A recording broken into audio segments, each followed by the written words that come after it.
Hey guys, it's TheGearChange here, back with another install video. Today I've got two really cool pieces that I'll be putting on the XR5/ST. Been waiting a little while for these ones as they've both come from overseas, but I've got them right here. So, very small interior mod, but it is a carbon fiber handbrake cover. My current one, to be honest, for its age, it's in decent shape, but it's not great. Like it's got a bit of wear and tear with two previous owners, so I've bought this and it kind of just slips right over and gives it a better look, and I thought it would match the rest of the carbon that comes with the car. And the other thing I've got is a gear gate or Gaiter.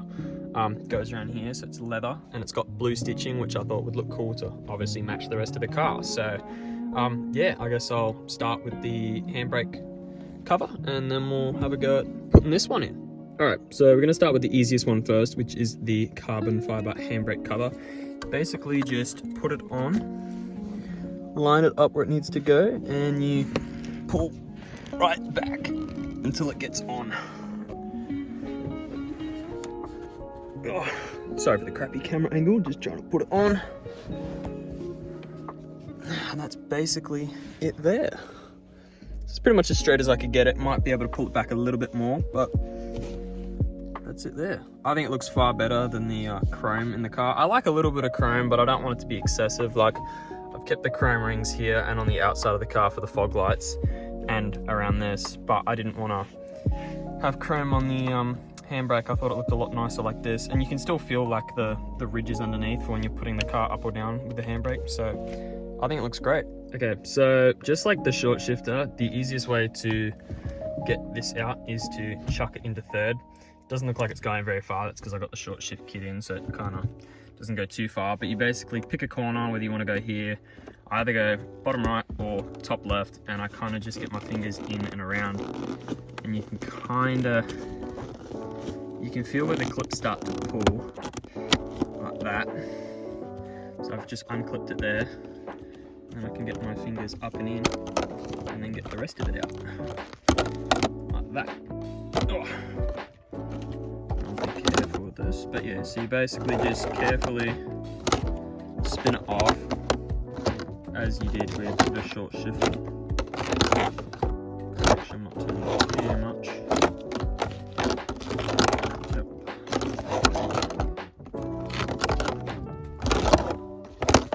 Yep. You'll feel that it starts to come loose as you spin it, so just keep going around and around. A few more spins should do it. Oh, stuck. Nearly there. And there we go. So, put this down. Sorry for the bad camera angle, but yeah, so that's it there. So, a little bit of a tear. I'll zoom in. Right there, you can see. Honestly, not too bad though for its age. But I wanted to get a blue one to match everything else, so. There's the short shift kit from the previous videos, you can see. So yeah, I'll disassemble this real quick and show you how to put it into the new one. All right, so now that I've pulled this off, I have carefully unclipped the small black clips you can see here along the side out of the chrome frame. Just grab it real quick. So you got the frame here. It basically clips in around these edges here, so you carefully unclip them one by one and it will slide out or pop out.